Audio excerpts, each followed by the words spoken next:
dans cette escroquerie, parce que maintenant on va parler d'escroquerie du Covid-19, dans quelque chose qui est une dictature avec menace de mort et même organisation, comment dirais-je, de génocide sélectif sur notamment les vieux dans les EHPAD. Nicole Delépine, j'aimerais revenir sur le décret qui est paru le 28 mars dernier, qui fait référence à un médicament, le Rivotril. Beaucoup de personnes se sont insurgées sur les réseaux sociaux, notamment pour évoquer qu'il s'agissait en réalité d'une manière cachée, une légalisation de l'euthanasie pour les patients en fin de vie qui seraient malades de Covid-19. Quel est votre point de vue ? Écoutez, malheureusement, ils n'ont pas tort parce que ce médicament Rivotril est complètement interdit, c'est sur la notice, d'ailleurs tout le monde peut regarder, chez les patients qui ont une détresse respiratoire. Justement là, libéraliser et surtout faire un décret qu'on envoie avec une fiche qu'on envoie au médecin montre bien la volonté d'aller plus loin, c'est-à-dire que ça devienne un peu systématique.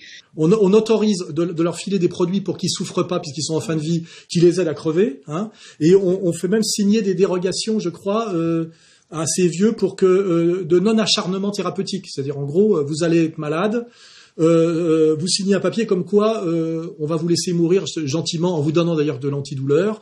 Donc on est bien dans quelque chose de l'ordre du génocide des vieux. Et il n'y a pas que moi qui le dis, je crois que Dupont-Aignan vient de faire une vidéo pour dire que c'est ce qui concluait aussi. Il s'agit de la décision publique du gouvernement, du ministre de la Santé, d'Emmanuel Macron, de passer ordre dès le 19 mars au service hospitalier de ne plus accepter de personnes âgées dans les services de réanimation.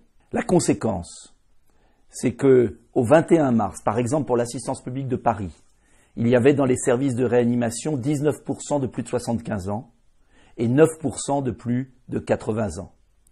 Et qu'ensuite, le 5 avril, je reprends ma feuille parce que j'ai noté, le 5 avril, on est passé à 7% seulement de plus de 75 ans dans les services de réanimation et 2% seulement de plus de 80 ans.